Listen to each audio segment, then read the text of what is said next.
Order, and we'll begin with the Pledge of Allegiance. I pledge allegiance to the flag of the United States of America and to the republic for which it stands, one nation, under God, indivisible, with liberty and justice for all. Good evening and welcome. This meeting is being televised by Chelmsford Telemedia. Is there anyone else present who is recording or planning to record tonight? Okay. The superintendent's secretary is on vacation, so he's running the packets for tonight. So I'm going to do a couple of small business things out of order, and then we'll get going with the buy-in presentation. Would you like to give us a student report while we have a chance? Yeah, sounds good. All right, which one on? Okay. All right, so not much has happened since we last saw you guys. Break was just starting to happen. Girls ice hockey just had a good win over winter break. They're actually partnered up with Bill Ricka this year, so it's Bill Ricka Chelmsford rather than just Chelmsford. I think that's a great thing, great transition into it with the whole Bubba Fletcher situation. I think everybody's really starting to come together. But they're doing pretty well this year. Boys ice hockey is doing well. All the sports at Chelmsford High School are doing well. Track, wrestling, just to name a few. We recently hired a new French teacher, Andrea Medved, so Madame Medved. She's supposed to start by the end of this week or by Monday, so that's exciting. Reality check. Went to Shriners over break, I believe, to help make a difference. They helped the kids there and such. This month, we'll have a double Student of the Month. Principal Marty told us that they were questioning that, so this month they'll have the December and the January kids together for the luncheon and the TV interview. Are we talking about these ones or no? No. So January 9th, we have an all-town wind ensemble, and that's 7 p.m. at the PAC. And I believe that is that Chelmsford Public Schools? Yeah. Symphony Orchestra? Symphony Orchestra, yep. Also on January 13th, there's a reverse college day. I think that's actually the 6th, though. I think that's January 6th. And we have a fashion show on the 18th. And PAC. Coming up. Very good. Is Reality Check a class or is it a club? It's a class. It's a class, so everyone who's in the class Yeah. went to Shriners. Mm-hmm. Yeah. Nice.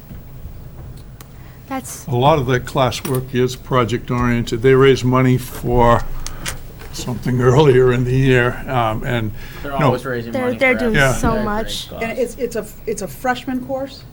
no, it's older kids. It's Oh, junior, older, senior. juniors Yeah. and seniors, yep.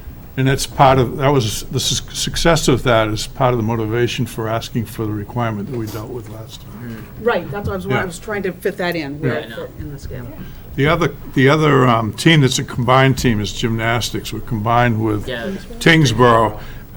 And it may seem strange, but the emphasis, I went to a workshop in the fall with MIA, and the emphasis is on participation. So when they can put teams together, rather than have a safety issue with not enough kids on a team, or, whatever the case may be individually, they've allowed a number of these teams to happen, not only here, but throughout the state. What do they do in a case where one of the school district's team pays more in an athletic fee than the other? Who I don't- controls and how? Yeah, I don't know. How are the We can funds find out split? about that. I don't know. No one knows. Well, our kids would pay to our district, And their kids would Ricka's continue Yeah, to because pay. there are coaches from both places, and they're actually alternating, the hockey, they're alternating Yeah. practice sites between the Forum and That's right, Rick has their own. Ellenberg, whatever. Yeah, how the coaches get paid might be if we're both providing coaches, then presumably it's controlled by Yeah, I think appropriate it's, contract. yeah, I think so. I'm just guessing, but it would make sense. It's never been done before, has it? This is all new. I don't know. I If it think has, it's been a while. they're having a pretty successful year, too. They're Yeah. good, yeah. Well, Yeah, Gymnastics gymnastics has done well, team. yeah. I know I've actually been beating. Yeah, a lot of the I other think the teams. hockey team won their first game. Yeah, hockey Yeah. team Yeah. too. So Yeah, they've been in close games for the most part. at Yeah. least. it's been pretty good. Good partnership. Yeah. It's just interesting with hockey it being Bill Ricker and Yeah, I know. I If anyone had said, Kinda if strange. anyone had said, Kind of strange, Yeah. but good, positive at least. Do we have any good news tonight? Happy New Year. Happy New Year. We're back. That's always good news. Yes. One of the things I do want to highlight, though, is I spoke before about our T program, which is Teaching Excellence Achievement. It's a grant in combination with UMass Lowell. So what is happening is we currently have 10 teachers. There's upwards of 22 teachers. It's between Chelmsford and Andover right now. And we have international teachers that are experts in math, science, world languages, and humanities. So 6 of our high school teachers will be partnering up with these international teachers, as well as the McCarthy Middle School. We have 4 teachers from the middle school. So their applications were accepted, and these teachers will be here. There'll be a welcome reception at UMass Lowell for all the teaching partners, as well as the cooperating teachers on January 19th. So we're looking forward to having, hosting and having our international teachers here, our experts, to learn with Chelmsford. Now, how does that tie into that article that I sent you today on the Globe? Oh, well, Any- that's any about the PISA correlation? testing. Okay, so that's a totally yeah. different animal. Totally different animal. That was about, there's a PISA-like test that's available for school districts to participate in and get a different set of scores for 15-year-olds, which would be our high school, 85 15-year-olds, and we would have our actual data. So that's a different piece. Was your thing in the Globe about the international Yes, testing? yes, so I sent it to Linda. Natick and, Yeah, Native, And- Billerica. Yeah, and ironically, I'm in Global Studies 21. It's a group that is with area superintendents, and they're coming to speak to that group on Friday, so it was just, Yeah. ironic that it I'd came love to on hear that about it. day. I do know that there's some costs aligned with it, like there's some upfront costs that they'll take care of, but then, costs for the test, and, Yeah. I'd like to know a little bit more of Yeah. what we actually receive before you jump into something like Oh, yeah. that. And probably talk to the high school principal, that might be helpful. What he doesn't know won't hurt him. And that's it for good news. very good. Well, maybe we can go ahead with public input law. Okay, this is time for school committee to hear public input, unless I get interrupted. Do you want us to start? I was just going to start public input. Would you rather we didn't do that now? No, totally up to you. Okay. For us to hear public input, the school committee welcomes comments. Is there anybody that'd like to come up and speak with us now, other than the buying people? We'll get to you in just a second. Buying people. Well, it looks like there's a group. Sorry. No worries. No? Okay. All right.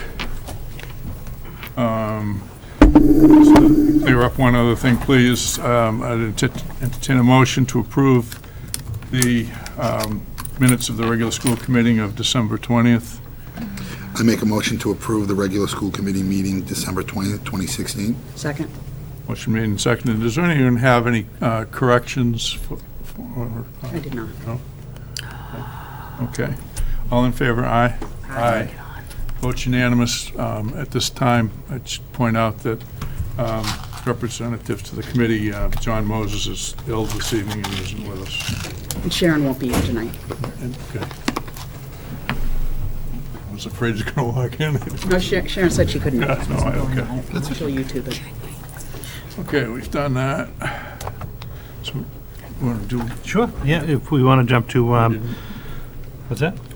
just, we're going to do buy-in I was before listening to you in executive? the other room. Oh, all right. Yeah, so we'll do the buy-in. Okay. So yes, I'd actually like to invite Jason Fredette, the principal of the Byam School, up with some staff and students. We're continuing with our series of the first meeting of each of our months. A different school comes to present to the school committee on the work that they're doing in their particular building, and this evening is the Byam Elementary School. So we'd invite Jason and a couple of his students up. And just pull the microphone somewhat close to you when you're speaking, so that the listening audience at home can hear you.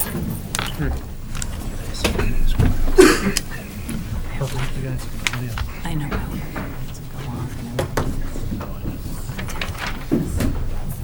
I keep forgetting to shut it off. Shut my so it's gonna talk. The volume is there. Believe it or not, I actually cut down the attendance this year, too. There's less people than we brought last year, but No one's sitting around me. It's like the front of the bus, right? I'll sit Thank you, Marie. here. Well, thank you very much. We're certainly honored, and this has, I think, been a great tradition to start last year, having a school have their own day. As much as I did like listening to all of my colleagues, it gives us a chance to kind of highlight our school in a little different way than just through the school improvement plan. So we're really excited to do that. We do have a mix of staff here from our serving our school council as well as students. This is going to be a little different take for us with some students who worked hard on putting a video together with me. So we'll share that later. We also have some parents from our school council as well as the BSA, our PTO. So we're pretty well represented here this evening. And just to give you a quick, and I had to say one thing too. I am not the probably most prompt principal. I feel like I'm the last one to ever email. And guess what the last date was to pick for this? January 3rd, right after our break, right? But that we persevered, showed perseverance, one of our core values, and come to present for you, hopefully some informative pieces about Byam this year. We'll start with some academic highlights. There's a lot to highlight, but we did want to certainly look at some of the pieces that we are including in our school improvement plan and some other highlights. The social emotional piece to our curriculum. You'll hear me talk about PBIS, positive behavior intervention and supports. It's been a thrust of not just Byam, but of our whole district, and also how we incorporate pride. We will get to our student interviews, our two anchor people here in the making, and then certainly hear from our BSA, the PTO, who puts on just a number of great supports and enrichments for our school. So we will get started and hopefully stick to that agenda in a timely fashion for everyone this evening. So you'll hear some of these probably things throughout some other elementary presentations. We really work closely together with a lot of these things in our school improvement plan, but certainly wanted to start by highlighting part of our focus this year for our academic goals. One thing that I really am thrilled about this year is being able to use local data instead of just using an MCAS score. And we've worked since I've been here and pretty much in schools over time, we've used the MCAS as kind of our barometer of growth. And, for especially at the elementary age when we have third graders taking the test for the very first time, fourth graders seeing it for the second time, didn't always feel it was like the greatest barometer of growth and measure our school totally. So we've been, this year as part of our school plan, been able to use some more local data with the assessments that we do, our common assessments like Fountas and Pinnell, Dibbles, things like that. And our math benchmark. So we're really kind of happy to use that. It really, while kindergarten to fourth grade is progression and they all, move towards the MCAS, it is really kind of nice to factor in our kindergarten data, our first grade data, our second grade data into our growth as a school because it is important. So two of the areas that we really looked at, and when we looked about what our action steps would be, our lively letters and guided reading focus. And we'll talk briefly about lively letters, but turn it over certainly to a kindergarten teacher to give some thoughts about that. But that is our phonemic awareness program in Chelmsford. It's a really strong program that was developed by two sisters who are actually one being a speech and language pathologist, one a reading specialist. And it has a really, at the time, was a very unique way of introducing things where, your typical reading programs and phonics programs, you'd kind of introduce letters by, how they would kind of make your first words. This is actually by sound development, which is pretty unique and I think gives a real, kind of a real huge mnemonic piece to kids where, you hear about a T tapping sound or a tap dancing sound, and it's actually, we're getting to think about where in their mouth these sounds are made and adds really a strong phonics piece. And so one of the things we really are working on is, we do it in kindergarten, some of our preschool classrooms use it as well, but it's a K2 and I think we want to really kind of work on the fidelity of that this year. And I will have maybe Marie, if she could just talk a little bit about what, explain how that looks. I know I gave it kind of the overview, but Right. What it might look like in a kindergarten classroom about lively letters. So we've been using lively letters for quite some time, and what I particularly love about this program, this phonics program, is that it's a multi-sensory program.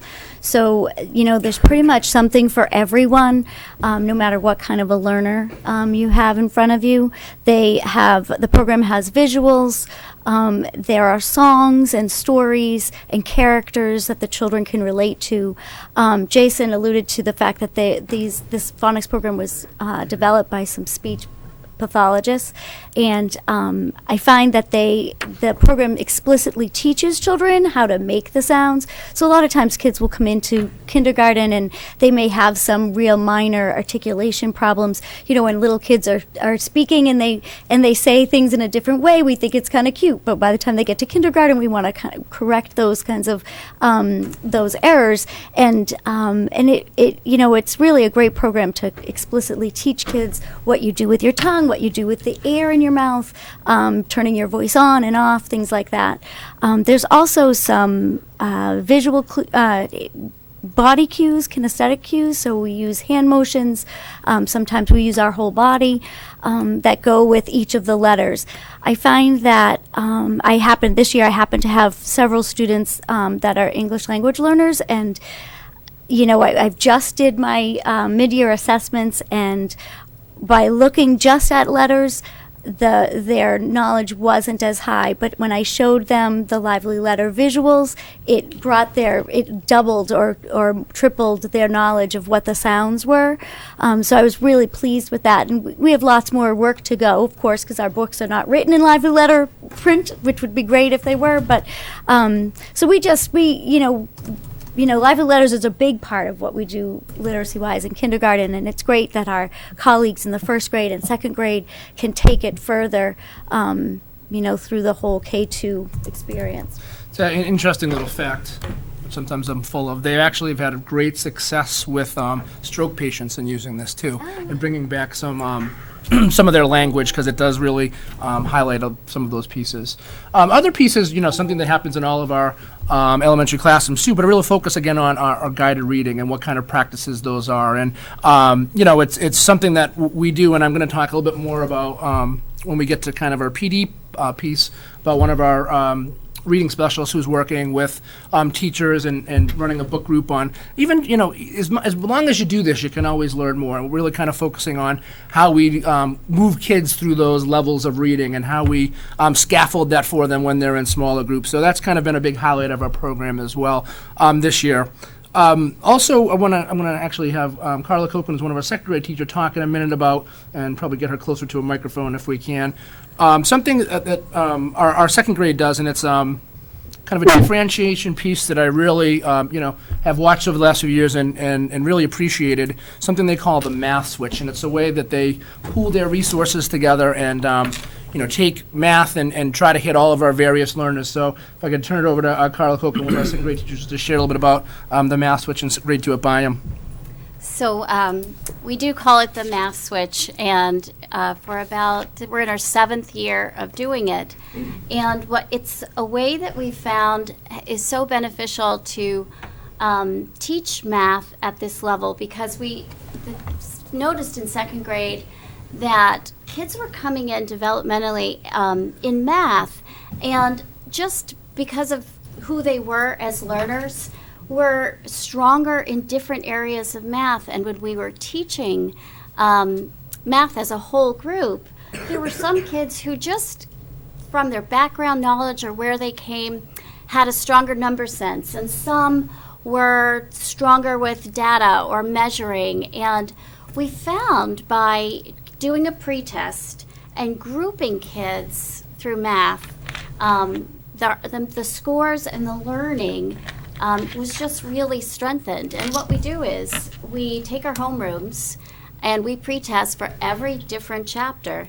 And those kids who've got a really strong level, a base in whatever the concepts of that particular unit are, they're grouped with kids from other homerooms who have the same skills. And those kids who need a little bit more or different type of differentiated learning are grouped together. So, for example, if we're doing a money unit, some kids come from kindergarten and first grade really getting that skip counting, nickels and dimes, and they can go through the unit a lesson a day. And other kids need actually to use those materials we have, the coins and the more songs, and spend more time learning those concepts. So we group kids who learn at the same rates together. We stay together, and it has been just such a wonderful and beneficial practice. and then it happens again. A new unit comes, and maybe kids are stronger with understanding place value. We pre-test, and they're mixed up again.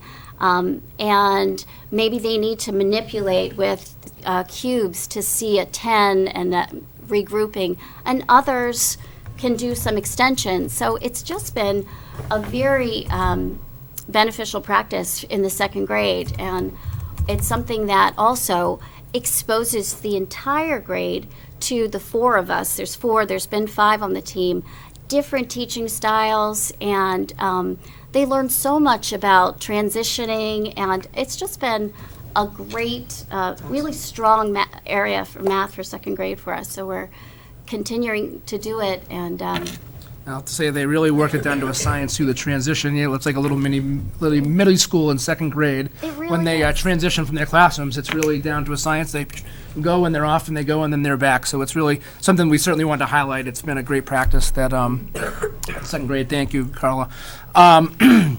Also, one of the things I wanted to highlight too, which we didn't really get into last time, and was professional development. And a lot of credit certainly goes to Dr. Hirsch and her leadership in professional development. But one thing I've found since I've been in Chelmsford has been really the kind of willingness of our own staff to run PD. One of the things that, since I've been here has been several book studies that have been run, which is a really high level PD, not your real, one-stop shopping and hit kind of piece where staff will choose a book. They'll read the book together as a group, conduct a study over several sessions, and we have several of those going on, and I just wanted to highlight a few of them because I think it certainly makes for great learning, and at the end there's always a project that people might opt in for. So we did have one in the fall, kind of going back to that guided reading group and small group reading, was Teaching Reading in Small Groups by Jane Blumberg. Was our reading specialist who used a book and to do that, and also kind of working in these small groups. But she also did a bit of twist on dyslexia with it too, which is something that we're certainly see quite often in kids. And there's kind of a mystery to it where reading specialists or special educators are the ones that always deal, but not the case. We're certainly dealing with children with dyslexia in all the classrooms. So she highlighted that. So I think watching what the projects were, they were choosing certain students and really tracking them and taking a lot of data and really honing their practice, which was great. Also, our not just at Byam, but through all the elementary schools, our writing coach, Donna Murray, offers, and that's coming up this winter, making nonfiction from scratch. And if anyone's ever worked with Donna, she's an amazing, really kind of fount of information around writing. And so staff can sign up for that and go through, I think hers is an 8-week or a 5-week book group, I think, that will look at kind of looking at student work and how kind of to write in that nonfiction genre, which sometimes is harder for kids, where you can certainly write a narrative or something that is personal to you, but sometimes writing in that nonfiction genre can be difficult. So working on that, and then we actually have one in the spring that's going to be coming. Jenny Goldstein, who's one of our 4th grade teachers, is going to be leading a book study on the math workshop model, which is pretty interesting. Maybe you've heard of the reading workshop or writing workshop. Where it's certainly a very interactive model with a lot of different things happening. I had the lucky, she had me come in, and I actually stayed for about an hour in her room right before break, because she was going to kind of run through the whole workshop, and I got to see, and it was really from beginning to end so engaging, so many different things, stations to work with her, to partner work, to the old 4-corner game that you might play, going to a corner, but with using different operation, and good old PEMDAS is still alive, and kids learning that. But and I think I might have been I think I was in your class, Grant, when I saw one of those things. So really, as again, I thought very high-end stuff when you look at each objective at the table, kids kind of taking a lot of ownership of their learning and going around. So we're going to bring that in the spring, and then really kind of hopefully leapfrog into our school improvement plan and looking at that area in next year's school improvement plan. And a couple of the things to highlight too. One was the Chromebooks at Byam. So one of the things that I think we got these Chromebooks kind of out of necessity at first. We needed to do away with one of our computer labs to make room for a classroom. We've gotten a cart of Chromebooks, and I'm really pleased to say how well the Byam staff and students have kind of taken these in as a learning model, and I see the carts throughout different grade levels, and kids might be doing some Raz Kids readings or publishing on them or doing some social studies things. I might turn over to you guys in just a second to maybe talk a minute about how you use them in the classroom, because both of their teachers certainly do a little bit more with Chromebooks. We're doing our some of our online assessments on there, and it really looks like, again, like a little kind of college kids with their portable device on their on their desk, and they really took to it like a fish out of water. It was, we worried about all the stuff we were going to have to get up and running, and it was like, nope, you put it in front of them, guess what? They open it up, they power it up, they're figuring out how to do it, and it's really been a nice way so that teachers can sign out the whole cart, or they can send out some of the things. I know even some of our special educators use them so they can have stations. So it's given us the flexibility that a lab doesn't have. I think the one thing I'd love to would be get more of them, because I think we'll, it does give us the flexibility. But any thoughts you guys have on those using? Because both I know your teachers have used them. Anything you want to share? Put you on the spot here, Grant. I think they're really fun to use because instead of just writing out a paragraph with pencil, you can type it. Do you feel better when you're learning typing too? I know I've Yeah. always been that way too. Yeah. Anything, Tessa, that you want to add? Well, I like doing PowerPoints on them because they're a lot easier than having the bigger computers. Because you can also use touch screen so they're easier to use. It's a great point. Yeah. So they also have the touch screen, so it's like the nice that you have the keyboard as well, but then the touch screen. So when you're manipulating, and you see some of the PowerPoints and the things they're doing. Thank you guys. I know I kind of prepared them a little bit. I told them I put them on the spot with that question too, but you did great. Thank you. And I'd have to say Eileen Young, who is our amongst the elementary schools, has been great integrating these. There's a lot to do with them. Anybody who works with Google and knows Google Classroom, and really it's some endless stuff that we're still learning and doing more of. And I just wanted to highlight quickly our specialists. I didn't have a specialist with us here tonight, but wonderful things go on at BIAM and our specialists. We have one thing I should say with our computer teacher, Sue Dillman's been great about kind of integrating this into some of her curriculum so that they get some practice with her, and she's also wonderful at supporting the Chromebooks when they go out. Mrs. Barrett, our librarian, Beverly Barrett, is great, and on board you might hear more about some of our reading incentives that she does. Miss McElroy-Yider in PE, one of the things I love to go into her room, and she's got fourth graders, third graders with pedometers, and they're really real life and checking their heart rate and going up to the computer, and so really kind of real life lessons with the phys ed and how that works. Mr. Graber is kind of our cool music teacher who's teaching kids ukuleles and a percussionist. Maybe if you saw the Parker winter concert, he was playing drums. That is his expertise. And then Miss Curry, who is our wonderful art teacher, who has done a lot about beautifying the school. And there'll be, I don't know if they've seen that yet, if it's run or not, but she's done a lot with tiles and the works with frying up the tiles in the kilns and starting to decorate by them. You'll see it on a little bit, one of the backdrops for our videos. But that's certainly been something that wanted to highlight as well with our specialists. For the social emotional piece in this PB, and please, Marie will kick me if I get off on a tangent on this, because I tend to be a little verbose at this, but I will be quick, and I promise I won't take up a lot of time on this. But kind of the big thing, and I know I think most of the school committee might have seen the George Sagai in his opening and kind of hear what he has to say and just say, let me follow you, right, and kind of do. And one of the things I want to mention, too, we're lucky the police department has given the elementary schools a grant. And we're working on bringing him in, I think in February. So something exciting that he's going to work with some small teams from each school, which will be great. But really kind of, you can read what's up there, but kind of the pieces that, the idea with that school-wide or just PBIS is that we're trying to teach those social emotional skills and things as you would an academic skill. So, we always assume there's such a level of someone would step in and know all these things that go into functioning within a school. But quite honestly, there's a lot of unwritten rules for kids that we would expect. And this really goes on the notion that, like you hear of MTSS and RTI, there's tiers of support. There's kids that just get a level 1 support, all those things that we do at a level 1, and then certainly kids tier to different levels.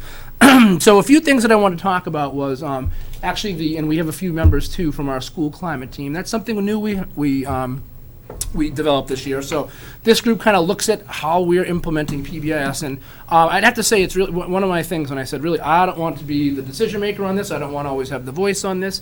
Want to have input from staff and what we think is going to be the best way to kind of tackle these things. So I know Carla's on it, and Kathy Burgess, one of our special educators, is on it too.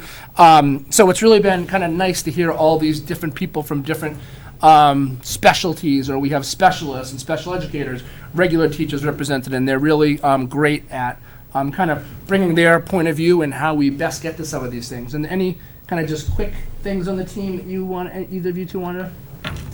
It's nice because as a school, we are coming up with a common modeling language for the students, and I think we focused on something that may sound small, but how our school moves through the hallways, and all of us on the team came across with very explicit things to teach the children at all levels so that it's uniform. And you maybe are going to talk about this, we have a common phrase, you know, stay on the white, don't stray in the gray. And it's been great to see everybody in the school walking through the hall in the same common way. And we've, as a team, I guess we've talked about a common language to relate to the students about voice levels in different places. And it's just very explicit modeling in behavior that's been good. And to keep it uniform and have a small goal this year to build upon it next year so that it will be attainable. Our PD day that we spent on PBIS was probably the best PD day I've had since I've been in Chelmsford.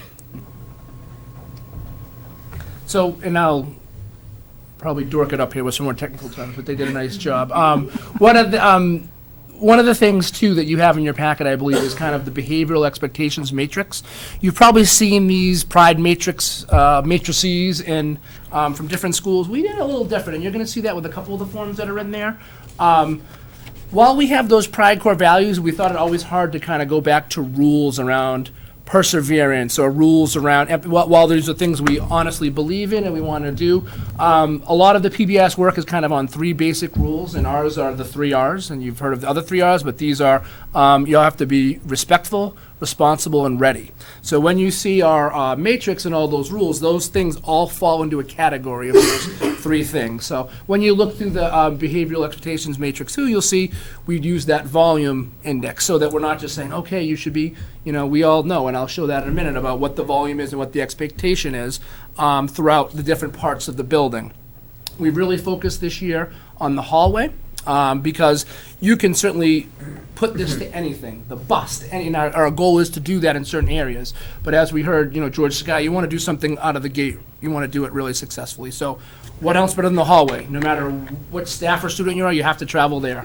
And what that expectation looks like, whether you're with a student, we have some very explicit rules, but Ms. Giswaldi, our guidance counselor, and I went through and we talked about something visual. We actually had a beach ball. You should have a beach ball distance, right? So you're not quite hands, you're not here, you have a beach ball, and some of the kindergartners I still see walking around with that imaginary beach ball, our other older students. But just as we talked, you know, you stay to the right on the white and don't stray in the gray because of the tiles that we have. That location keeps you close enough to away from a line coming the other way, but far enough away from lockers or cubbies on the end. We talk about kind of your quiet, you know, quiet hands, quiet feet. We talk about, you know, and this was a big discussion about what do we want to do in the hallways when we see each other. We want to be friendly, but you know, we can't have everybody yelling out and saying hello to every line passing, so what do? Perfect test, right?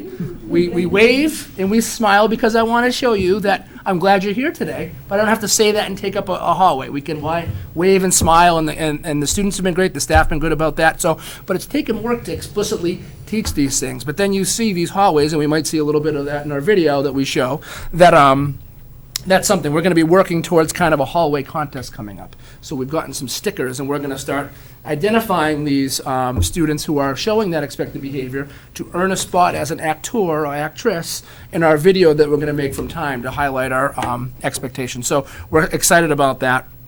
One other thing, too, which is not really thrilling to everyone else, but probably me on this, is the ODR, Office Discipline Referral.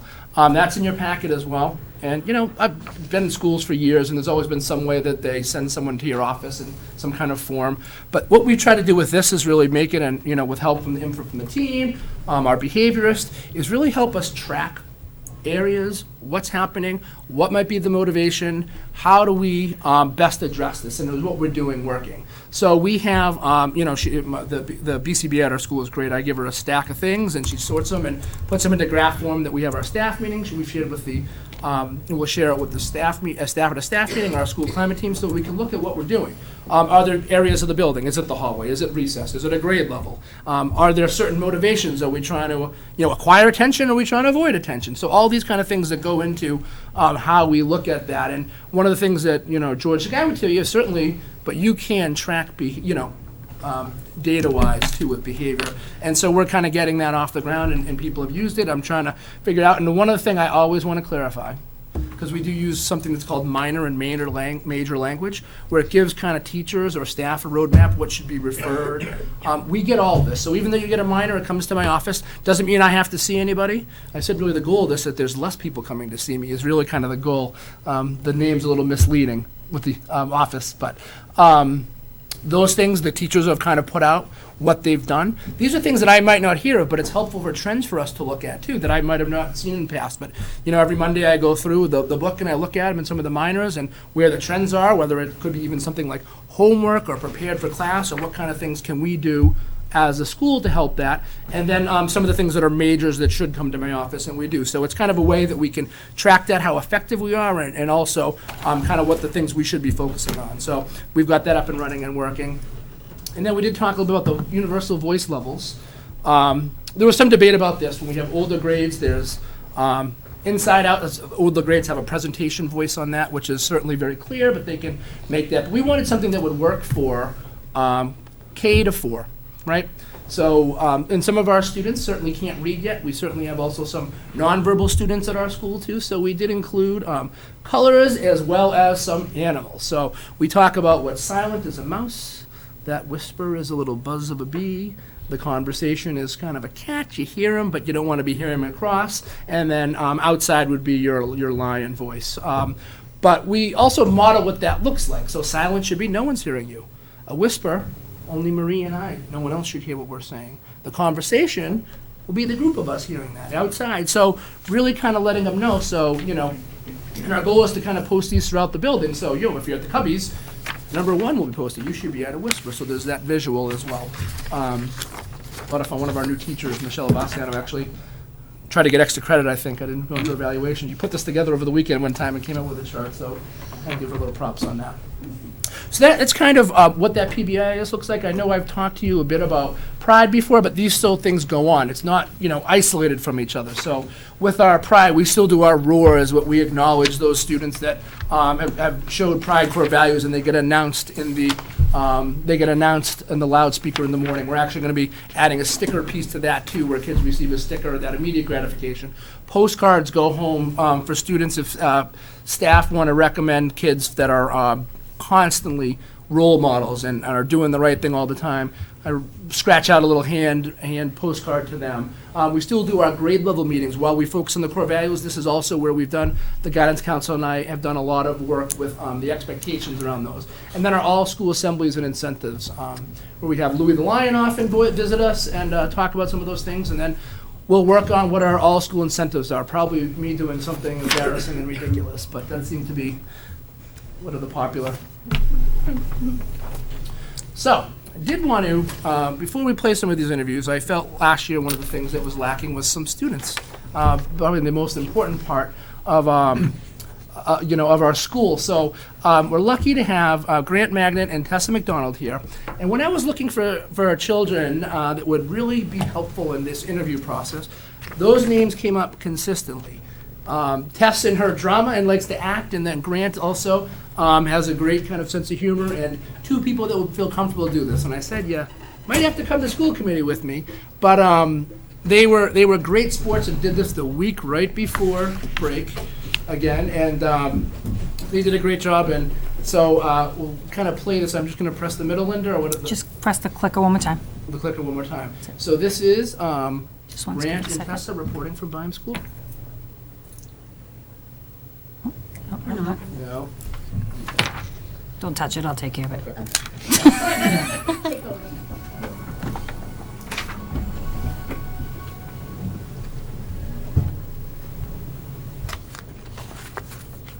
Hi, my name's Grant. And I'm Tessa. And we're reporting live from Byam School. Today, we're going to hear from Byam students. Let's Let's hear what they like about school and how they show our pride for values. First day, you take a sneak peek of life at Farm. We hope you enjoy getting some of our students.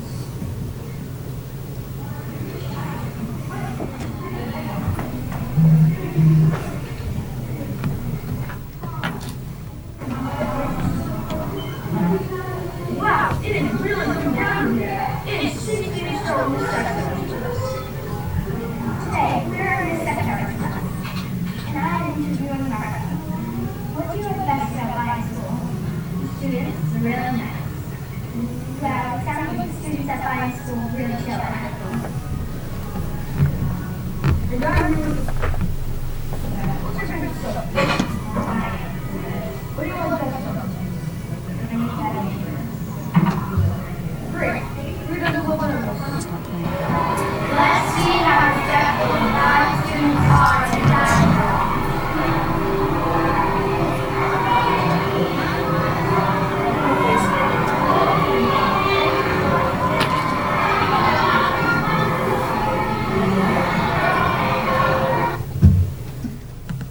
Doing it again.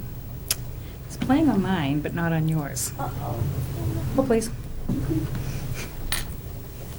Keep talking, Jason. Yeah, okay, so one of the things I'd have to say was wonderful. So also Mr. Swaldy, our guidance counselor, helped and took these guys around for the day. But one of the things that was great too was that you guys added kind of some thoughts into it too. So it wasn't just being directed; they were a part of the creative process and thought how we could kind of best film things. So it was great to have that as part of the day, and also great to spend. I don't always get to spend my whole day with some students that are always doing the right thing. So it was great. It was a nice little piece of the day too to have these guys share their talents. Let's see. Stretch, you want me to stretch more like this? We'll see how this goes. Okay. We won't start from the beginning. I'll drag it forward. 6 feet so in the second. Well, it sounds like... Okay, we're just gonna go here. What do you like best about? Great. Who doesn't love animals? Let's see how respectful the 5 students are in dialogue. That's your right field across.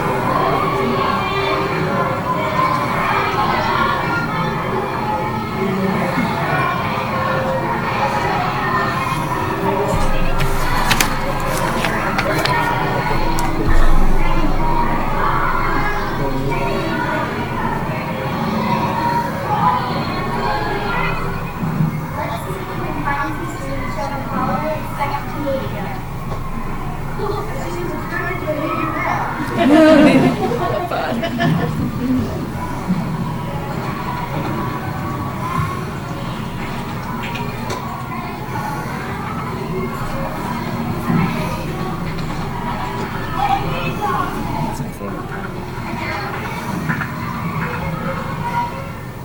And I agree with you. I'm not sure.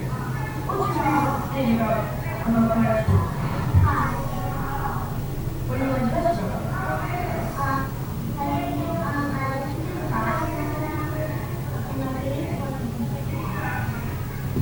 I'm George Thomas. What do you love about us? Hi, I'm here with Cameron. Once again, a first grade. What do you love about Biden? Art. What do you love about art? Free draw.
This is your last year, Barnum. What do you, how do you want to end?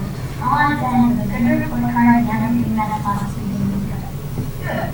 Here's a follow-up question. What will you miss? I'll miss my teachers and of course Mr. Today.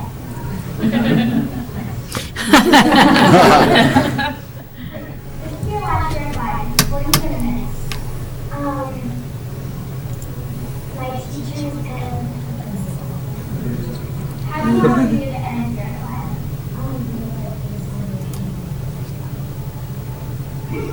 Great. This is great.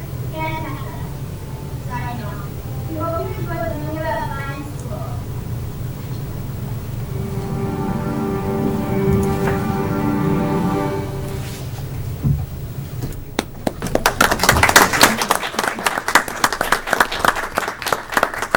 I mean, I think it was not a lot of prep went into that too, so they were really thinking on their feet a lot. They did a great job with that.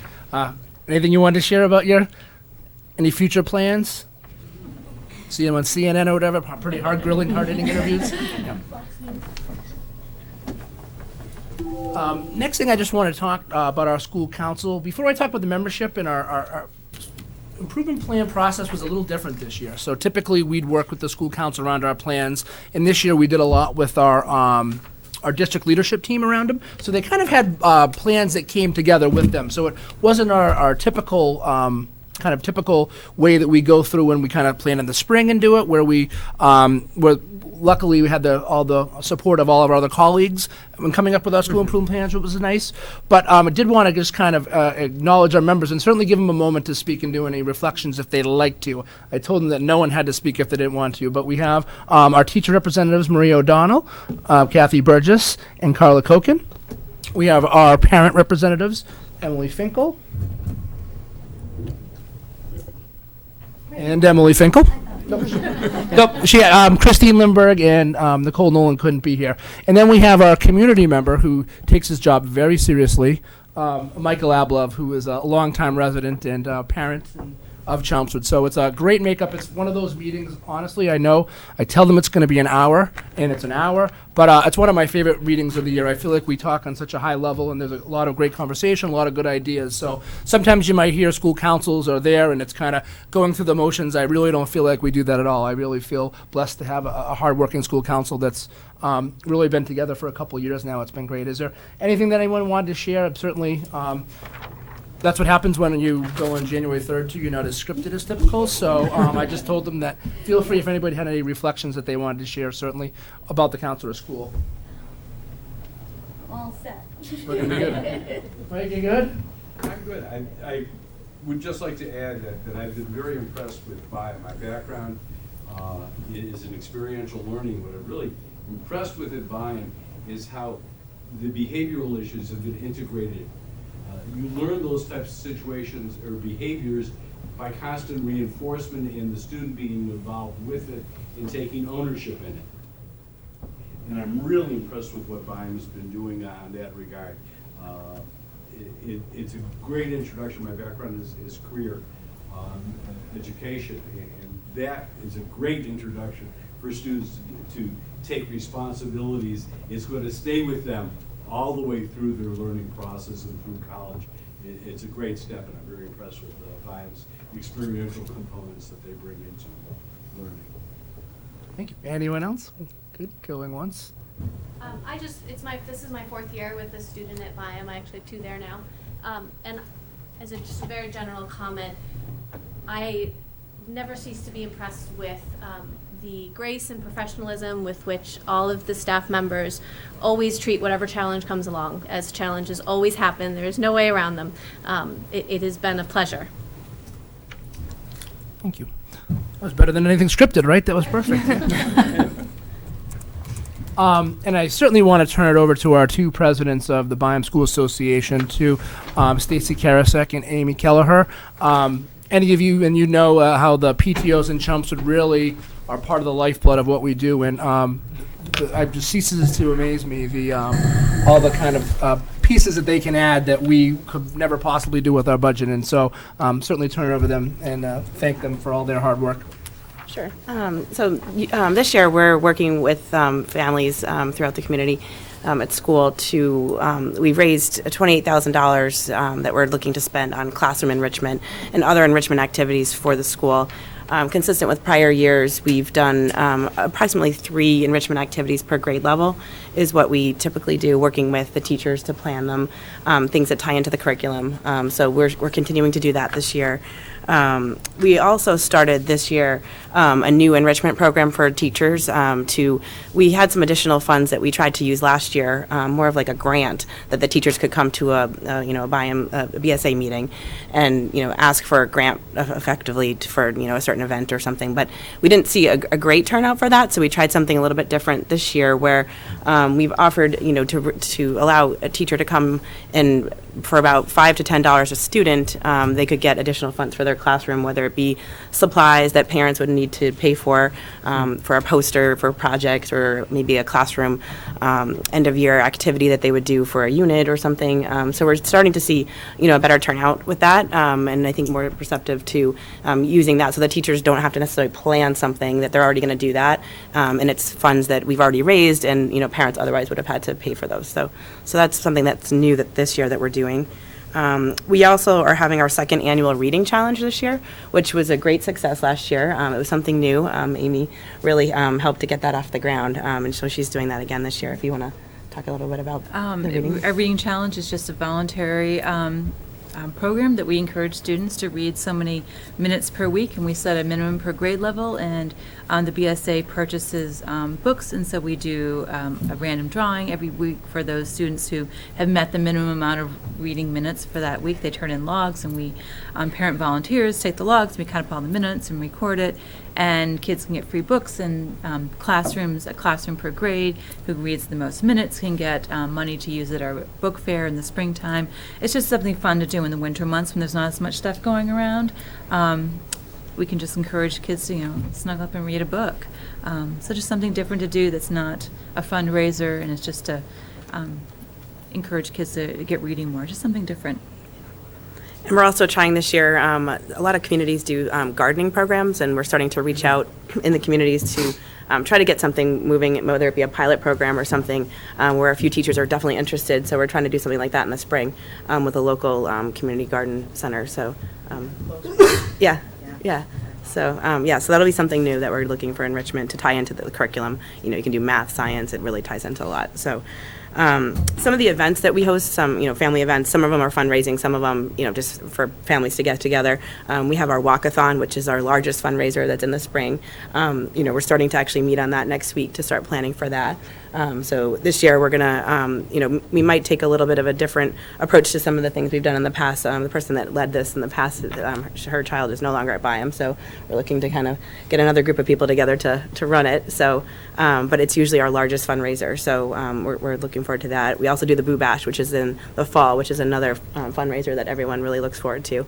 And we've had a great turnout at that. This year we had a little bit of a different approach. We had it on a Saturday, so that was different. But people could kind of come and go at different times. Last year we had a bit of an overcrowding. A lot of people came at once on a Friday after school, so it was, so we tried Saturday and it worked better this year. So we also did an ice cream social. We kind of revived that. I think that happened in the past. We didn't do that in maybe the last couple of years. So this year, a little different turn. We had that outside and had some ice cream trucks come, and the Whisk on Wheels came, which people are familiar with, and people could play some playground games and things like that, and just started to meet with parents and friends after school starting in September. And then we're going to have a Sweetheart Dance in February. I know a lot of people in different communities want that, and I don't know that Chelmsford necessarily offers that. So there's a group of parents that are kind of trying to pull that together for February. So that'll be, we're in the midst of planning all that now. So, and then we also have Project Trio that we're actually coordinating with the McCarthy band teacher there, and we're having that come in January as well. So they're coming in. It's a band group. Some people may have heard of that already, but we're doing that as well. We basically had some extra funds, and we were looking for something, a way to use some extra funds, and so we came across this performance band. Yeah. That would be a good idea. So, So, are there any questions or anything else that anyone wants to add? Go ahead. All right. Perfect segue, Steve. All right, there we go. Any questions that we can answer for you, all things Byam? Principal Fredette, first of all, I want to congratulate you. You know, I'm sure, you know, when you ask children what's one of their best experiences, and their principal comes into play, well, that says a lot. That tells me you're out there, you're meeting with the kids. I was taking the video at that point. I thought that was your thumb. I just want to say congratulations with that. So I'm going to ask you one question, and Maria, I'd like to ask you a question, and certainly the kids I'd like to ask a question. So why don't we start with the biggest smiles in the room right now, which, guys, how's the food in the cafeteria? Good question. It's very good. You like it? Yeah, I do. You do. Is there any advice that you could give us? Like, if you could have something there besides candy and popcorn, what else could we have? Pizza. Yeah. Oh, I might be the wrong guy to tell that to. That was a plan. What kind of pizza? So what kinds of food, besides pizza, what other things that would you like to have that maybe aren't there? I don't really know. Okay, that's a good answer. How about you, big guy? I don't know. No? That means we're doing a good job as far as the food is concerned, because if you don't know, that means we're doing something right at this point. So, Principal Marie, I'd like to sneak over to you. Yes, come in. Well, No, there's not enough money in this world that would give me that name. it's a thankless job, but you have to do it every day, so we appreciate it. Marie, I'd just like to ask you a question. As far as the classrooms, do you have the tools you need to be successful for our children in the classrooms? Well, you know, we could always use more things. I like the cutting edge technology. My students are always clamoring around my 2 iPads. We do have an iPad cart that can be shared among the whole school. I would say probably in the area of technology would be the place that we could, use more. Have you seen this develop in a positive way in your school over the past few years? Well, I think having the iPad cart at for our use last year, we had it in the building and we couldn't use it, and so we're really happy to use it this year. And the Chromebooks, people are making good use of. So certainly, in the most recent time, yes, that's a definite plus. Thank you, Marie. Ending with the boss. Principal Fredette, do you have all the things as it relates to what you need to be successful? So that is my key to keep this. I think so. I mean, I think one of the things that I think not just buy-in, but you'll find out is kind of meeting those social emotional needs of students. We're putting a lot of things in place, and I think at the elementary level, for us, that's kind of, there's few and far between that help with that too. So I think that is probably one of the things. I blessed with a unbelievable staff here.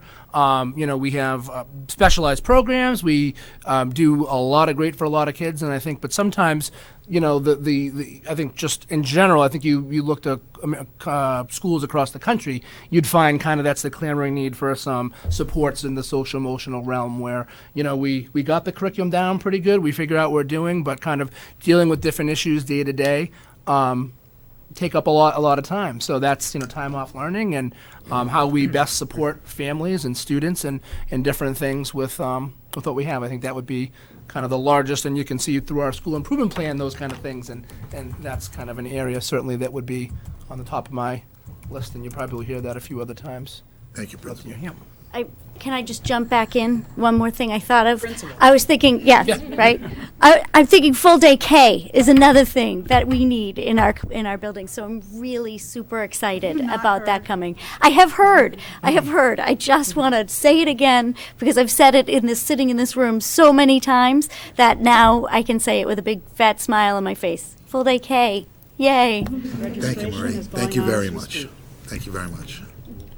Did you have any questions? UDL, is that lively letters an example of when UDL is used? Yeah, absolutely. We've,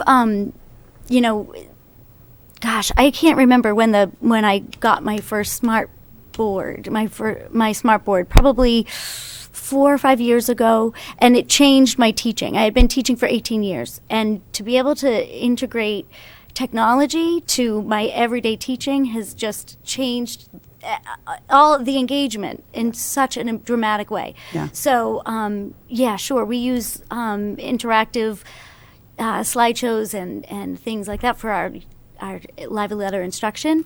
I've actually written to the Lively Letter creators about coming out with videos or something like that. The program the songs were recorded literally in the women's garage, and they were singing, and their friend was playing the drums. So I've recently asked them on their Facebook page, could you spice it up a little? Like, they've been in business 25 years. I think they, could invest. So that has been a suggestion I've had for them, but we have done what we can to kind of liven that up in a multimedia kind of way. Another question with respect to the second grade math groups. So do you see that carrying on in third and fourth grade? Is it a successful program that you can visualize how that might be applied in the other grades in the school? I think it could be applied. I'm not sure why it's been kind of our thing, except that third grade, other challenges come in with it being a testing year and different things that make it. But it could be. They definitely are well primed to continue that type of switching classes and learning in those different ways. I mean, I think too, one of the big things, and something you want to go ahead. No, I was just saying, the fourth grade has done a math switch in the past. We've got a lot of new teachers in the fourth grade this year, but they have done it. They were doing it when I think the first 2 or 3 years that I started at Byam, they were doing a math switch, and I think they're sort of coming together as a group. But I've seen it work nicely in the fourth grade. And then we had that sort of teaming last year, and now the third grade team this year has gone from 4 teachers to 5 teachers, and they've also got a whole new staff. So I think that they're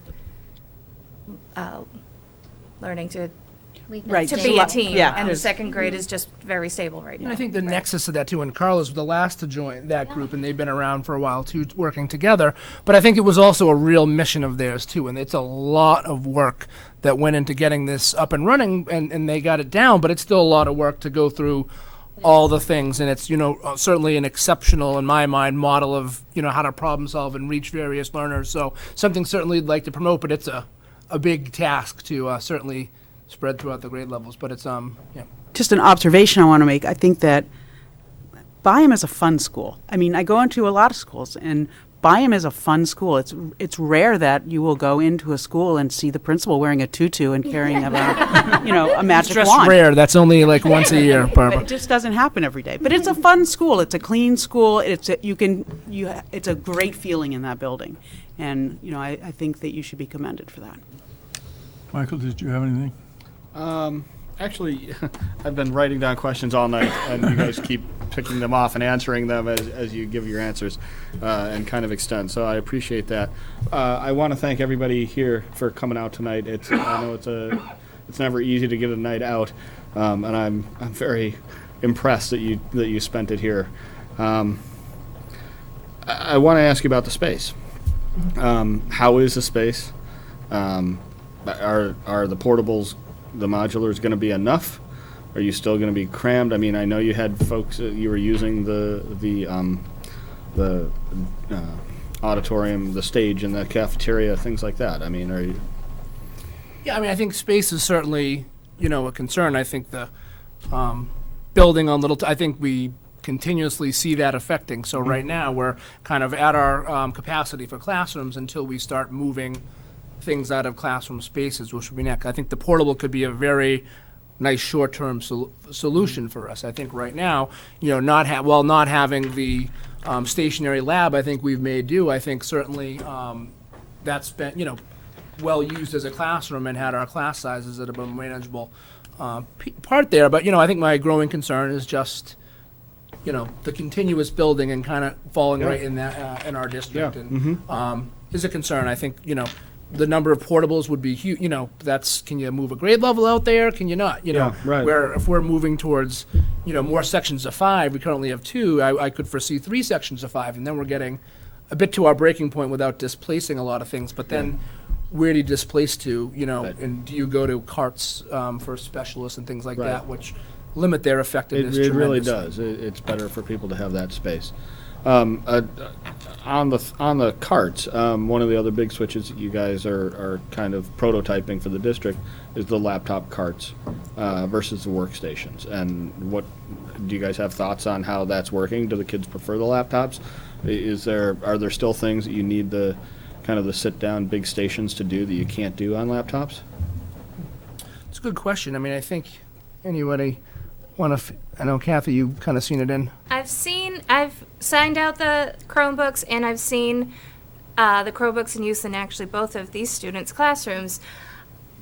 They're very easy to use in the classrooms, and I think that the homeroom teachers prefer taking them to their rooms. The kids have access to everything that's in the homeroom, and they have everything that they need. As long as the internet's working, right, they're all set. I think we'd like to have, you know, more Chromebooks, but we're happy to have these right now. Right. And they're just so much better than the iPads. Really, they're. Okay, well, that's good to know. Well, I would say though at 3rd and 4th grade, I think I see the iPads signed out a lot more. You know, 1st grade, kindergarten, where They're they're a little bit doing more tactile a and little bit more tactile. They're having books read to them. It's much more tough. Yeah, There's not okay. a keyboard, so I think there's a place for both. I think the proof in the pudding will be we're going to do an MCAS online here. We'll see what how that works out capacity wise, and I think as long as it can do all the things that we wanted from a lab. Yeah. Standpoint, I think the one thing you might lose from having that lab is kind of more the presentation space, right? Where, you would have something that, set up in nice rows that way. But it seems like such more of a natural fit to me with kids at their personal. They have their own space instead of going somewhere else. I don't sit down at a desktop anymore, really. Right. Unless I'm in my office. But, it's kind of just kids, and you'll see them out scattered about the room, and kids working where they are comfortable. I think even being able to sign out portions of them, where, rather than where you sending... don't have to take the entire cart. If you wanted to send 4 kids down to the lab, you need to have a paraprofessional or something to do that, where you can sign out 4 computers, and that can be in your room. So that gives you the flexibility. Yeah, so you can do group projects where there's just one. Do you get is there more specialist support if you're in the room with the computers, or do they can't follow parts of the cart, right? And does that create a scheduling issue if you have a regularly scheduled? So what we've kind of do, we have on the intranet, we try to it's housed in our computer lab, but they are moved to each classroom or a wing, and people can sign. They're numbered, and they sign them out so that we have a sign up so you can look and see what's available. It's been set up online, so we're trying to work that out. I think certainly one of the thoughts would be down the line, if Bill Silver asked me, and he's a huge proponent of these. Would you see like 1 per wing or something, so you're not going down the elevator and getting the cart. Right. And that setup is less of a problem, and it's just like, it's down the hall, I wheel it in and it's ready to go. They're all charged, they plug, they go in.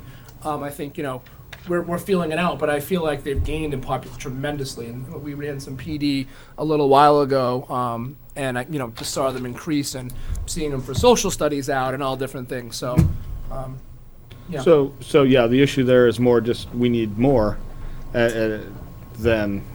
Right now, and I by no means am a computer expert, as long as they can handle all the computing at an elementary level that we would need. I mean, I think I love having the portability and the flexibility. I think the students would say that too, having the touch screen or having, keyboards, and then, being able to kind of just pull it back to your desk or work at a group with somebody, where the lab would certainly inhibit a lot of that freedom. And something that's been very helpful with the Chromebooks, being a special ed teacher, is there's so much built in for accessibility for the students that I work with. The speech to text is so clear. It's clearer than Siri, and I've been very dedicated to Siri for a long time. But it's making writing so much easier for students who I've seen struggle with writing for a very long time, and having the touch screen is it's effortless for students who may otherwise be having some manipulation concerns. It's just been very cool to see them figuring things out sometimes faster than I'm figuring them out. Yeah, I think that's part of it, right? Is that it really is letting you change the way that your day goes, and it might be more native to them than it is to us. Yeah, I guess that's it. The last thing is we'll be looking for feedback, I think, on how that computerized testing goes, because that obviously is a big concern.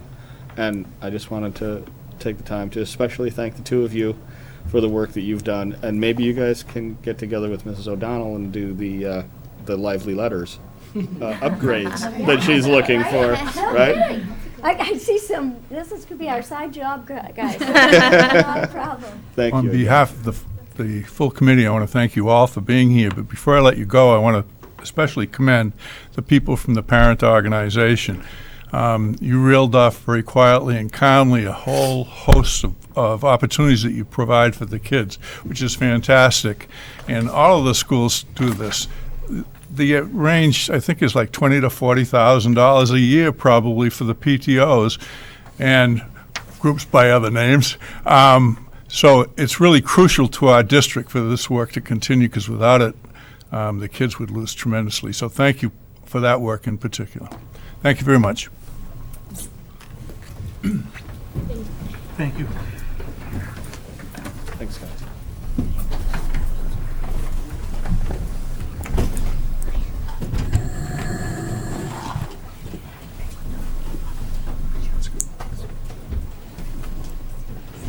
So I'd suggest going back to executive session. Make a motion to go into executive session, and then we'll leave the room for about 5 to 10 minutes, and then we'll come back and we can do the ratification vote. So, I get ready. We're going to do a motion to go into executive session. Right now? I'd like to make a motion to go into executive session for collective bargaining. So we'll leave 10 minutes. Motion made and seconded. Any question or discussion? Okay, all in favor, say aye. Aye. Aye. This will not be a long executive session, I don't think so. Oh, we can go.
to end executive session and return to open session. I make a motion to end executive session and return to regular session. Second?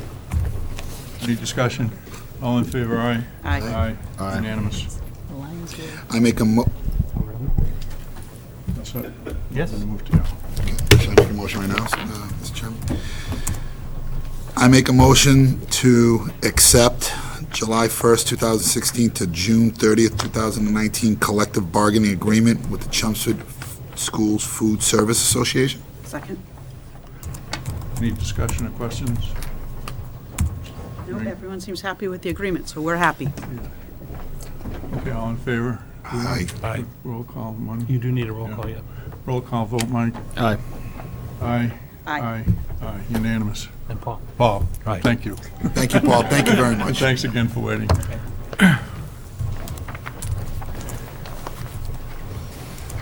So just procedurally, we'll execute all the paperwork with the union, and within the next meeting or two, come back for signatures on the larger package. All right, thank you. Next item on the agenda, this is, before you this evening, the last two meetings, we talked about approving a contract amendment to John Whittier to have them complete the second phase of the work on the comprehensive facility assessment, which led to the master plan options, which we want to be able to work on through January and February, and then ultimately have the committee vote to select an option in February, March at the latest, and then have Dora Whittier help us with the statement of interest going into the SBA. So Andy, our attorney's office, has prepared the attached amendment to the contract that basically does that. It just changes the term of the contract, and at the end of April, I picked the end of April just knowing that that's when the statement of interest is going to be into the SBA. It's a 20% value amendment to the contract. That brings the total dollar value of the contract to the $232,592. And again, it talks about the scope, and we just tried to indicate that there would be minimally 2 community input sessions in January and February to review the master plan options. That in addition to those 2 community input sessions, Dora Whittier will present at the February 7th and 28th school committee meetings. Again, it'll be another opportunity under public input and participation for the community to come in and speak about the plan, and for us to ask any questions we have. And then ultimately, after the end of February or March 7th at the latest, when we select the statement of interest, for them to then compile all the necessary paperwork and submit the application on our behalf to the MSBA in April. I actually did just receive an email today from the SBA. They announced that their application window is open as of this Friday, January 6th, and that applications for the core program, which we'd be submitting under, are due on Friday, April 7th. So this falls in line with the timing that we were thinking, the end of March, early April. So I would recommend this evening that the committee vote to authorize the contract amendment as presented to Dora Whittier to complete the second phase of the work on this project. I'll entertain a motion to accept the amendment. I make a motion for the approval of the contract amendment for the comprehensive facilities assessment. Second. Any questions or discussion? Hearing none, all in favor, aye? Aye. Aye. Unanimous.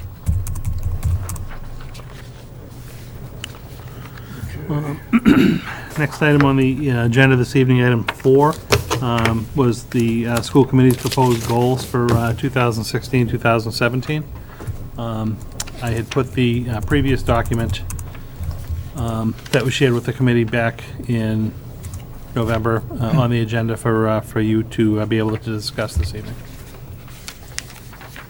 Okay, if it's okay with you, we'll go down the goals in order. Make decisions about modification or change. In the first one, I personally would suggest that if we leave this in, that we stay at 70, even though we did 129, because who knows, from year to year. I agree. Yeah, and that should get us through, that should allow you to get through all of them in one three-year cycle, so everybody gets to see them once, at least. I think in any discussion that we took out the thing about us each having a complete set. Perhaps we need to put in something about electronic? Well, yeah, I think Debbie's close to getting them updated online. And once we get to that point, we should be good. I mean, I think there was a lot of delay there for a period of time because we were waiting, and it went back years. So I think we're caught up almost. What if we just made that last sentence say that we will maintain Oh, perfect. a complete and current set of policies? Then, it could be anywhere. Okay. Maintain a complete, what was the rest of the language, because it was pretty good. Complete and current. And current. I do have the, don't mean to interrupt. I have the Word version of this. Do you want me to throw it up on the screen so you can amend it as we're going? Sure. I don't know if you want to do that, and Sure. or I can try to keep at least your notes that way.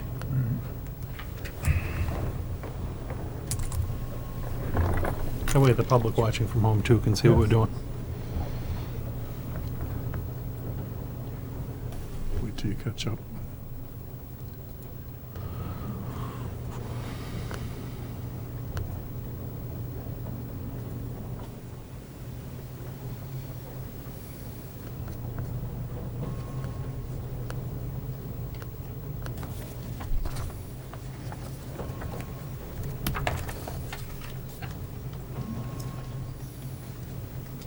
So, and the first one, I'll just change the date to be by June of 2017. Yep.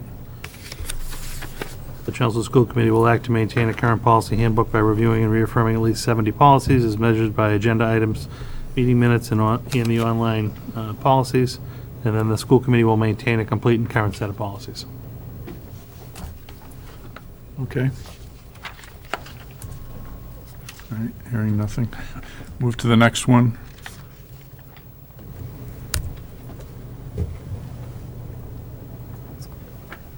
I personally thought we could take out the language about the specific meetings because business people haven't wanted to meet with us, to be honest with you, because I've been in touch with them, and I mean, I think that those kind of meetings, when needed, we can call that, like, a business, whatever, or seniors meeting. But generally, we should I think they should be open to anyone who wants to come. Yeah. We had some that No, needed I specific budgetary meetings, whatever. Right, no, I agree. But I think 3 is a good number. Yeah. Yeah.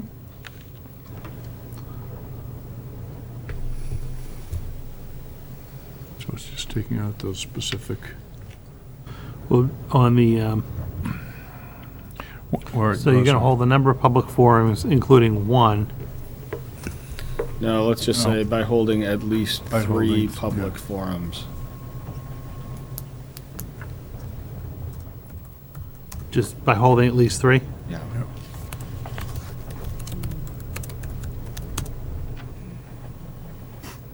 Does anyone have feelings about the last sentence about having to go to, I mean, it's not bad if we had an issue, but. I think at one point there was a sense that not everyone was fully participating. Yeah. I don't have that feeling about this, about the current committee, so. Well, yeah, I do remember, though, being at the senior center and just waiting. Is that who we're talking about, the time? Oh, no, about the other public events, I thought. Oh, okay. School visits, community events. Right, I mean, everybody's getting out there. Oh, yeah. If you're not at a PTO meeting, you're at a selectmen's meeting, or I don't, But this just is with the not a committee where you liaison have to worry. appointments is covered. Right. Yeah, so it's not. I think we can leave it the way it is, Mr. Chairman. Is it? Yep. It doesn't hurt anything. I mean, it's Right. going to be covered. Just as a reminder, I mean. Okay. So we're going to leave that last sentence, or the last thing about. About the 3? Going to 3 things, yeah. Number 3, about the entry plan. We're past this, right? Yeah, it shouldn't be an entry plan anymore. It's just this kind of the superintendent goals, right? Do you want to change it to be Goals? Yeah, goals, or? Yeah, is implementation the right word? Well, I think this year we're still in the year where it will be goals. I mean, next year, like if we have a new strategic plan, it could be Right. receiving updates on the strategic plan. Right. Again, this is more, I think, talking about our supervision of you, right? Each of these top four items is one of the specific responsibilities of the school committee. And so this, I think this is our oversight of your work. And it's just kind of the particular point of emphasis. And so in the past, we've tied it to your goals. Okay. But I suppose we could be broader about it. I'm happy to keep it as your goals, really, unless, if you do have. For this year, it probably makes sense to have it be my goals. Okay. Do you have a suggestion, Lee? It's either that or you would just say the evaluation process, which Well, that's would true. be incumbent Evaluation of the. of your goals. Right. Mm-hmm. It's 6 1/2 dozen, it's just a matter of how you want it. I mean, just for consistency's sake, what if we just said, the committee will provide direction and guidance to the superintendent on, like, the approved goals or something for the year by hearing at least one report? Yep, that's all right with me. And I mean, ultimately, it all gets tied to the evaluation of the end Right. anyway. Mhm. But this might actually kind of remind us to do like the periodic. Well, we might check-in reports. put in there about having the mid-year review, right? So it doesn't get overlooked. Well, that you can just do as part of the evaluation. I agree, but again, just to remind, we've kind of gotten away from that protocol a little bit, and that might be helpful. You may not have any more lines available, though. What? We need to make this a one-page document. So Oh, all right. either the font is going to get small, or the margins will get smaller. All right, so what would you like me to add in there?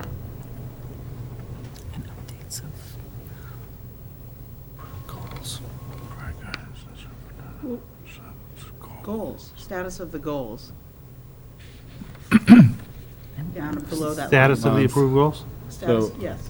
Status No, of the. below that. Oh, yeah, where plan is? Yeah, where it says plan. On the status of the plan. Approved goals, or goals.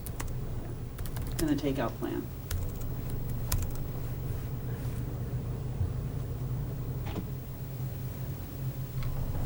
Okay. Is that okay? Anybody have concern? All right. We're done with that one.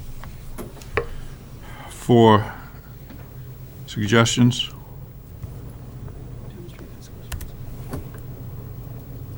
We are required to do those We things. do that. Yeah, So 2018? yeah.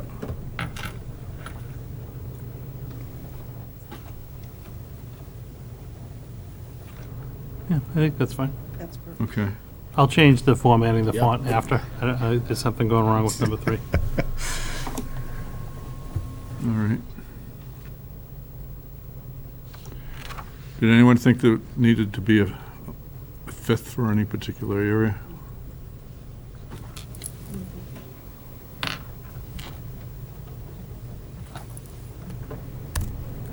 Okay. Well, the second one, perhaps. We are simply not doing online surveys. Are we still going to continue with Dorothy Presser? I feel like we've had her on hold.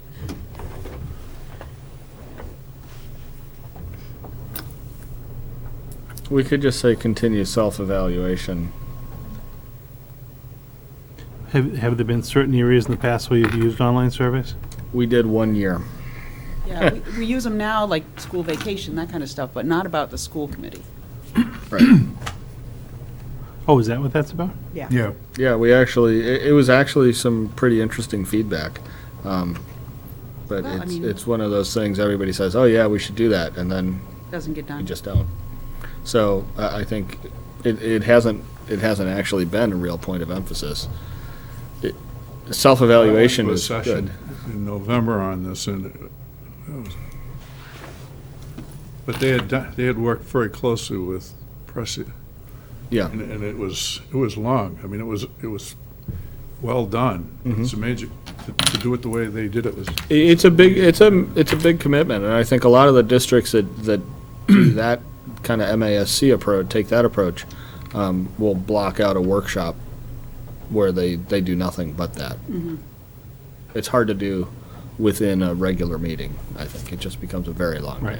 day. One of the things that I recall, it's been a while, it was a major issue is timing, because they did it, I'm pretty sure they did it at the end of the year, but, to do it at the beginning of the year is a problem, because you have new staff. Right. So if we're to do this, all I remember is we Summertime's need to actually be- not a bad time to do it, I mean, from the cycle perspective, because you've got you've onboarded whoever the new members are, they kind of know where they are, but it's still early enough before the school year gets Trying to think rolling of- that you can. Of an example of a survey we would put out. Oh, the one we sent out was pretty extensive. The I mean, holidays. asking people their impressions of, how did what rate the school committee's ability to demonstrate fiscal responsibility on a scale from 1 to 5, stuff like The that. elections kind of, isn't that a Well, statement? that was the argument, Yeah. was that we poll people once a year. I think the point of this is more kind of constructive feedback, and trying to make adjustments midstream. But if we're not going to do it, then let's not say it's a point of emphasis. I think self-improvement can be done a lot of different ways. Yeah. If a committee decides they want to take that approach, that's fine. It's a fair investment of time to get the questions right. Yeah, I think social media also has kind of taken that role on. If they don't like what we're doing, they tell us. Yeah, but who's telling us? A select group of people that Yeah, continue to focus, Yeah. the same people all the Yeah, time. and- Teach me, just, please, Michael, and I'm focusing on Michael, I apologize, but I should maybe come over to Superintendent, Mr. Chairman. Just help me with that one more time. Walk me through it again. So basically, we put together, I don't know, it was 40 or 50 questions about how does the school committee deliver its services, right? Do we do enough public outreach? Do we do a good job of posting our minutes and agendas? Do we demonstrate fiscal responsibility?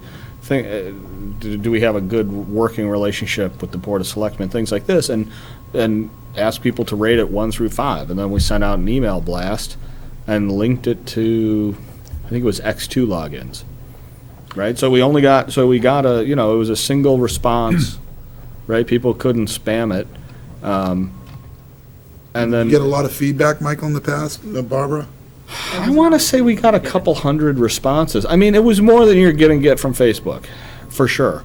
And we send it to the parents, Michael? We did, and I don't remember what we did. I think we tried to send it to community members as well, and I don't remember exactly how that worked. Why do I feel like that should stay? There should be a level of accountability for us too, in regards to, Mom and Dad, what do you think about how we're doing? And if you don't like it, tell me. Yeah, I think, I hear what Barbara's saying about, we're surrounded by it a little bit now, but it is still kind of a self-selected group. And, I like the idea that we're actually reaching out to people and asking them, as opposed to just waiting for them to drive by and throw rocks at us. Right, I just feel, Barbara, social media, there is such a group of mums and dads out there, of people that, for whatever reason, they're not connected to that social media, they don't want to partake in that, because sometimes it's not just about implementation or, are we doing a good enough job? Sometimes social media turns into more than that. I think this is very clear and specific. This is, how are we doing? Let us know how you feel. And I think there's some mothers and fathers out there that might be a direct question, and you might get more people involved than would enter the social media arena, because there's a... Yeah, as long as we include all residents. Yes. Right? Not just parents. Yeah, Yes, that's the intent a better was idea. not to only reach out to parents. In fact, the one thing we did do was I think we broke out responses by I think so, too. staff Yeah. versus citizens, right? Not that they're not citizens, but Michael, can you repeat what you just said? the one thing we did, because we were able to track who the staff was, right? And so I think we broke we did the overall results, but we also broke out just by staff and just by, it would have been parents or community members. Okay. Right, so Maybe that we both. could see if there was a Split those, too. disparity. Were we able to split those as well? It would be We interesting. might have been I able think. to, because we would have had to assign the community members some other sort of login. Yeah.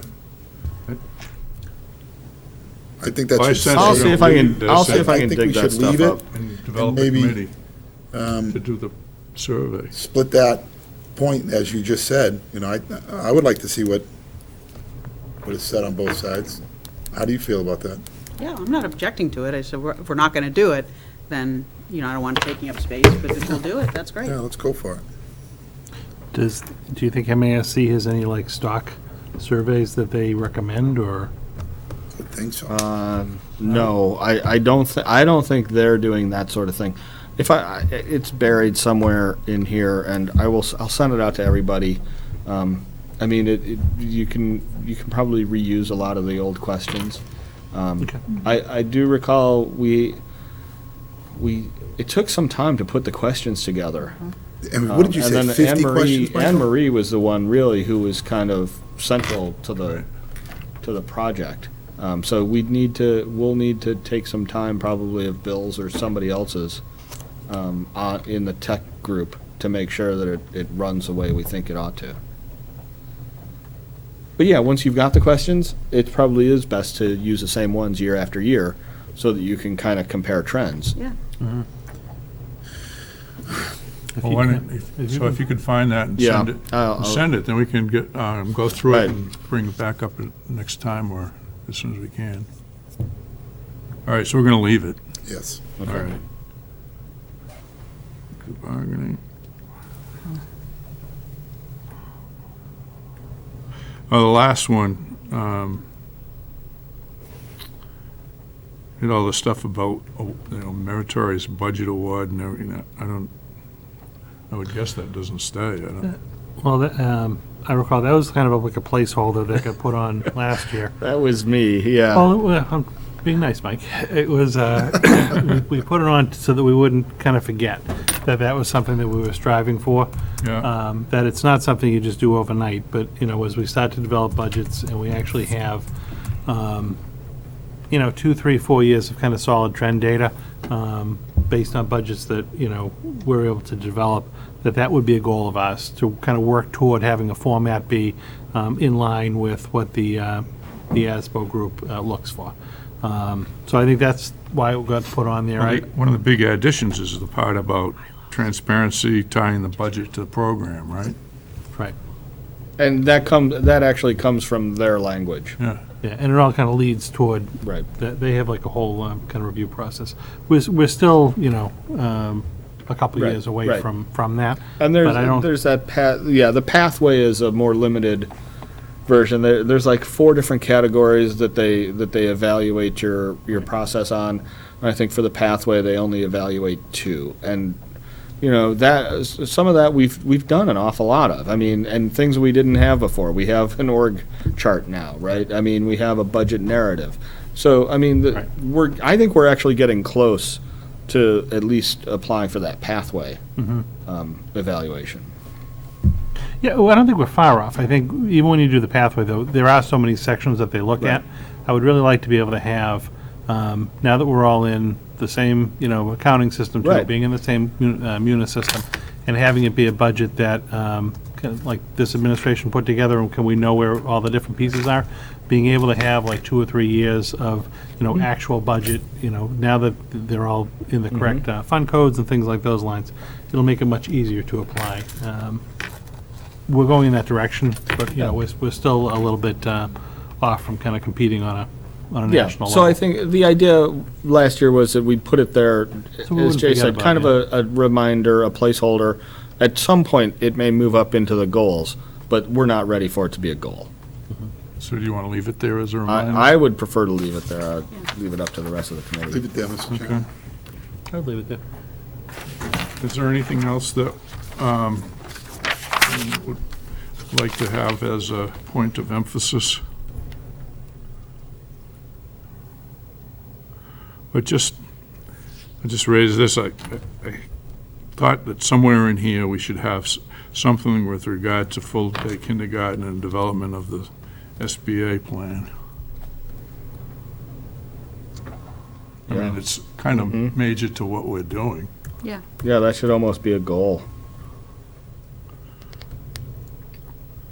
The wording is, One of my goals for the year has to do with kind of bringing that facility assessment to conclusion, which related to the master plan selection and the statement of interest. Do you want me to go back and, because it'll be something we're kind of working on together, do you want me to go back and see which one of my goals did that and try to mirror some language that for sounds you as good. the committee? Sure. On that item? Sure. But I just Would think, that be all right? you know, with what's going on, to ignore it doesn't Right. seem to No, you're make right. sense. You're right. No, it's a good point. All right.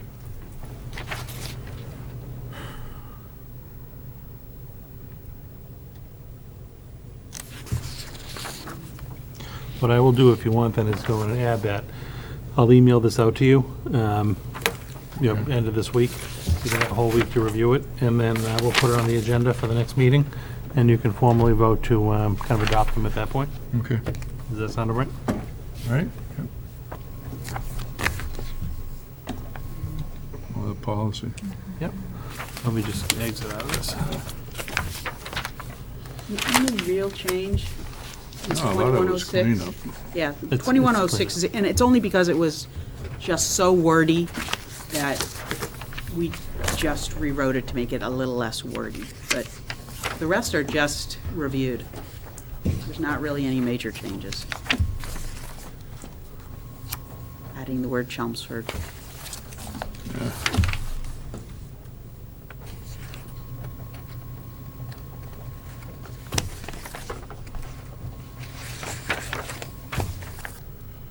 And I think you just did 2101. Yeah, 2106 was the one that had kind of changes in it. Yeah. But again, it was more wording for consistency Yeah. throughout.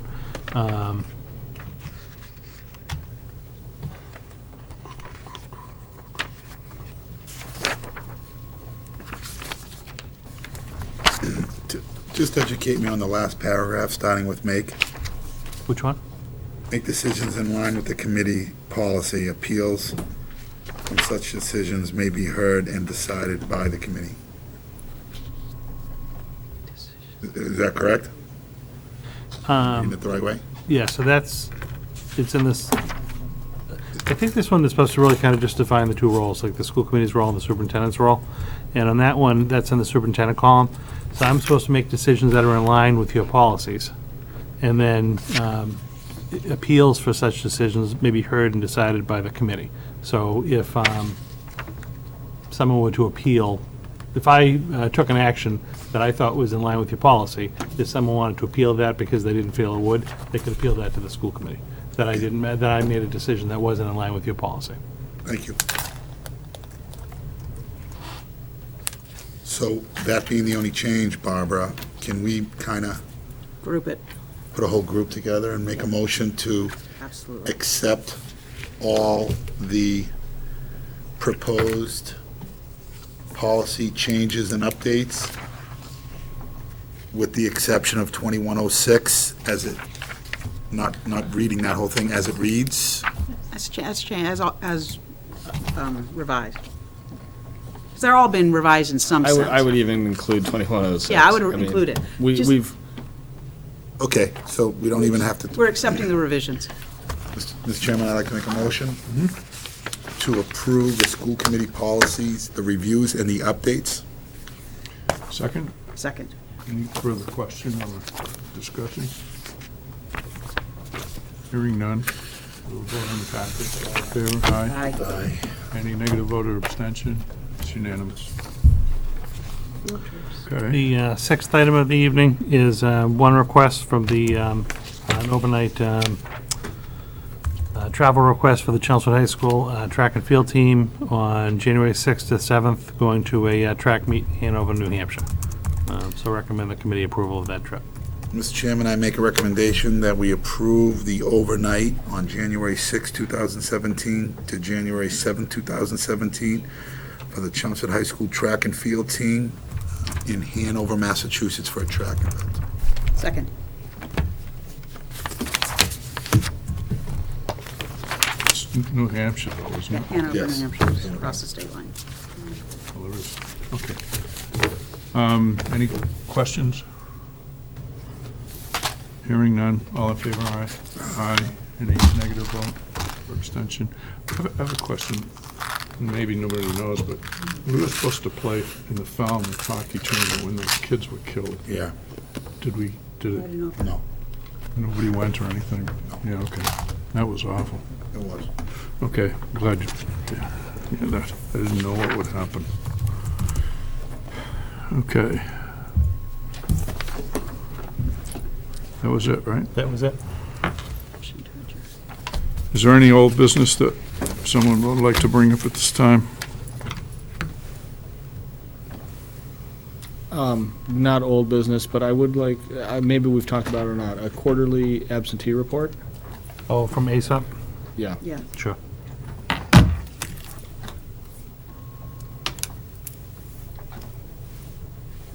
Okay. Anything new coming out of tonight?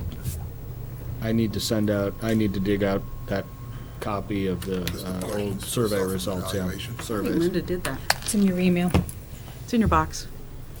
You already found it? She did. She sent it off to us. I have everything. I told her I'm the she's keeper over of the chamber. records. Shocking. You may not like, and I Don't gave have you the anything else results too. I'll call I for found a that out. motion to adjourn. Mr. Chairman, I call for a motion to adjourn. Second. Any discussion? All in favor, aye? Aye. Aye, unanimous. Mike wanted to talk on the motion for a while. Give it a half an hour. Can I just get,